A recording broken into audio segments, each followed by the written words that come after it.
E aí, Edgar, você viu que bela lista de peças eu fiz pro nosso kart? É bela e incompleta, né, Neuza? Incompleta? Ué, será que eu esqueci de alguma coisa? Bom, Neuza, se você esqueceu, eu não sei, viu? Só sei que eu não li nada aí sobre a correia do alternador, viu? Ah, Edgar, não é tão grave assim, poxa vida. É só uma correia. E nada. O único problema é que o nosso kart não vai a lugar nenhum, né? Mas tudo bem. Ué, eu não sabia que uma simples correia fosse assim tão importante. Bom, se você também não sabe a importância de uma simples correia, então preste atenção, hein? Nesta teleaula de hoje você vai aprender quais são e como funcionam os principais elementos de máquinas para a transmissão de movimento.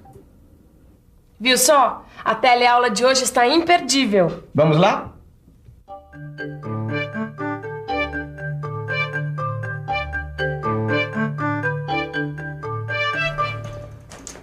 E aí, Ananias, tudo bom? Ô, Caio, trouxe a bicicleta pra arrumar? Trouxe, mas não tem pressa, não. Eu saio mais cedo do serviço, tenho o dia inteiro pra consertar a magrela. Então deixa eu acabar isso aqui, porque com as ferramentas em ordem, o trabalho fica mais fácil, inclusive pra arrumar sua magrela. Quem diria, Ananias? Um motorzinho desse consegue movimentar uma máquina desse tamanho. Isso é possível graças a essa correia. Quer dizer, a esse sistema de transmissão, né? Por que tem esse nome, hein? Sistema de transmissão. Bom, é porque ele transmite o movimento desse motor através dessa correia, fazendo girar a ferramenta e assim fresando a minha peça. Eita, coisinha inteligente, hein? Bom, eu sou suspeito para falar porque esse aqui é o meu trabalho, mas eu acho que alguém estava inspirado mesmo quando inventou os elementos de transmissão. E quais são os outros tipos de elementos de transmissão? Bom, para acompanhar isso, você vai ter que olhar a nossa reportagem. Correntes, cabos, engrenagens, polias e correias dentadas. Esses são apenas mais alguns elementos de transmissão que foram criados para transferir movimentos entre os elementos mecânicos. E o que é melhor, essa transferência de movimento ocorre com uma perda mínima de energia e com eficiência e durabilidade. Agora a gente vai conversar com um aluno que vai dizer pra gente do que mais são capazes os elementos de transmissão. Bom, com esses elementos que você acaba de mostrar, são montados os sistemas de transmissão. E o que faz um sistema de transmissão? Muito simples, ele transfere potência de um eixo chamado motor para outro chamado de movido. Os sistemas de transmissão também podem variar as rotações entre um eixo e outro. Nesse caso, o sistema de rotação é chamado variador. Bom, existem 3 tipos de variadores que são mais usados e que podem ser úteis para o nosso kart, viu? E quais são esses tipos? É o sistema variador por engrenagem, por correias e por atrito. Edgar, vem cá, dá uma olhada aqui. Esse desenho não está mostrando um variador por engrenagem? Exatamente, mas independente do tipo de variador, sua função está ligada aos eixos. Eixos? Eixo pode ser definido como um elemento mecânico em que são acopladas engrenagens, polias e outros elementos que transmitem ou suportam esforços. Então, esse sistema de transmissão tem 2 eixos, certo? Exatamente. E você seria capaz de me dizer quais são os elementos que estão acoplados a esses 2 eixos? Claro, Ananias. São essas 2 polias aqui, ó. Muito bem. Pelo visto, você não vai ter muita dificuldade em entender os modos de transmissão. Seria por acaso a maneira como a força é transmitida? Exatamente. E a força pode ser transmitida de 2 maneiras, por atrito e pela forma. A transmissão pela forma recebe esse nome porque a forma dos elementos transmissores é adequada ao encaixamento desses elementos entre si. Essa é a maneira de transmissão mais utilizada, principalmente com os elementos que você vai ver agora. Meu amigo, que elementos você está usando nesse caso? Bom, aqui está sendo usados elementos chavetados para a transmissão da força. E no caso desse desenho aqui? Bom, nele eu representei os eixos árvores entalhados e existem também os eixos árvores estriados. A transmissão da força acontece através desta forma. Ô Ed, será que a gente não devia usar também a transmissão por atrito no nosso kart? Você sabe que a transmissão por atrito possibilita uma boa centralização das peças ligadas aos eixos, né? Então, você já imaginou se as peças ligadas aos eixos do nosso kart não estiverem bem centralizadas? Ó, nosso bólido ia girar na primeira curva. Nilda, você tem razão. Uma boa centralização das peças ligadas aos eixos é muito importante. Só que a transmissão por atrito não possibilita uma boa transmissão transmissão de forças tão altas quanto as transmitidas pela forma. Eu já entendi tudo. Quer dizer, então, não adianta a gente ter um motor tão possante como o nosso se a gente não conseguir um elemento que transmita essa força. Exatamente. Só que não significa que a transmissão por atrito não seja tão boa. Bom, então, como são os elementos de transmissão por atrito? Vamos ver aqui.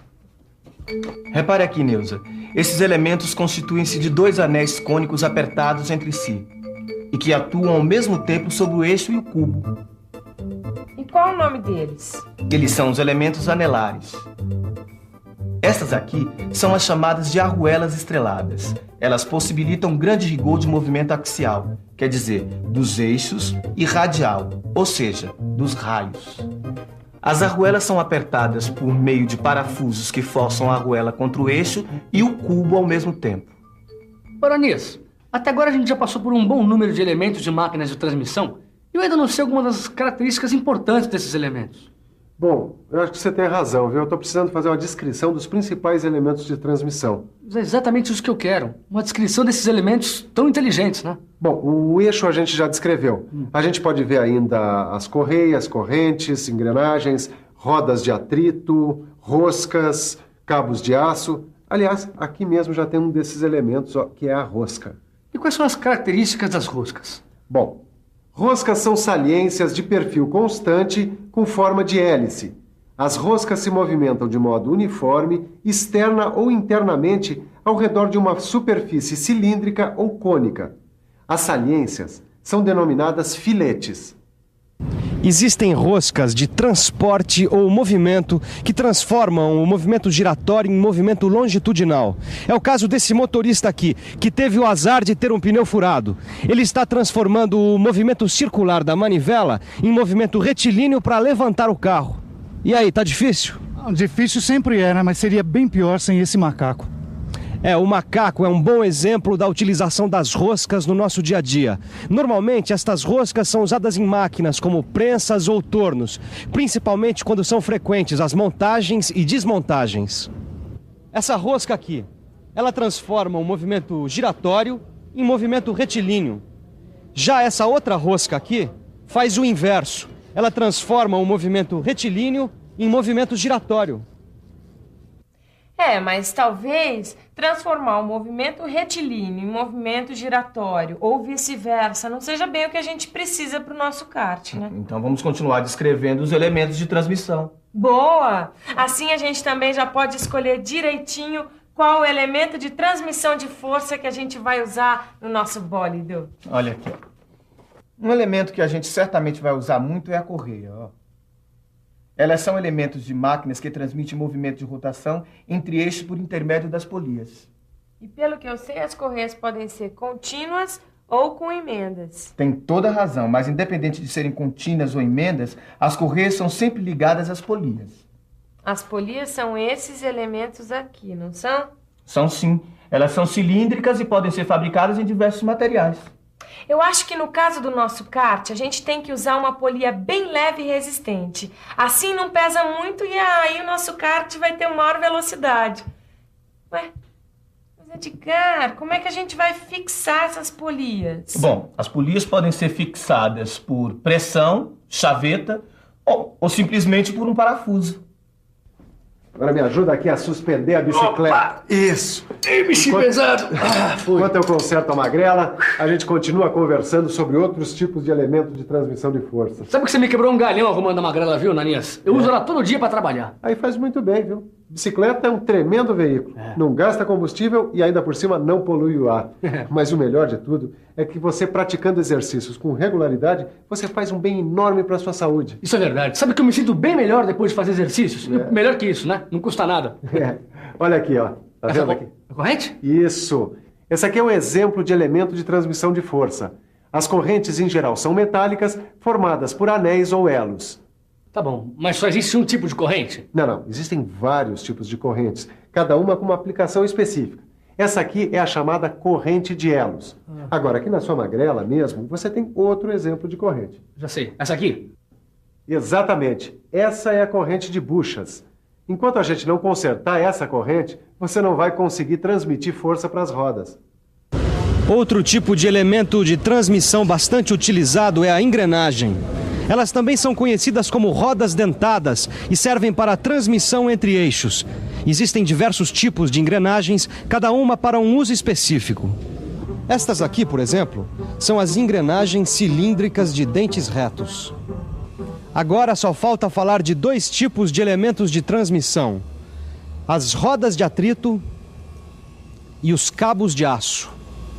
As rodas de atrito transmitem movimento entre dois eixos paralelos ou que se cruzam, mas esta transmissão é feita por atrito.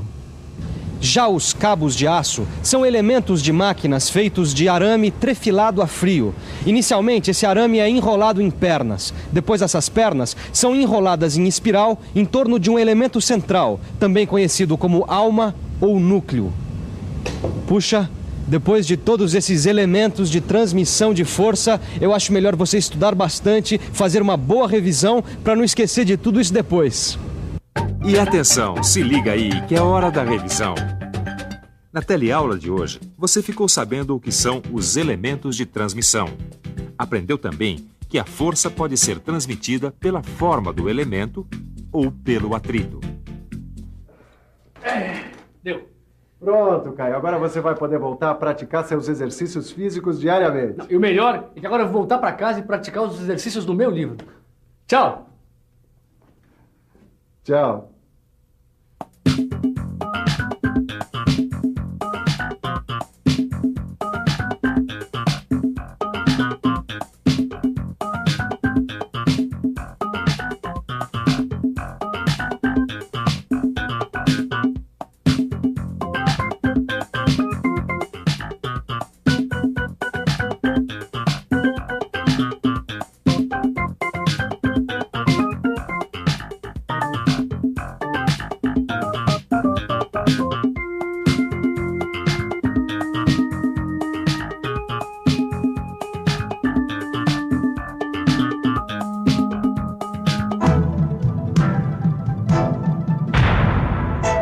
Telecurso 2000, um programa de educação do Sistema Fiesp e da Fundação Roberto Marinho.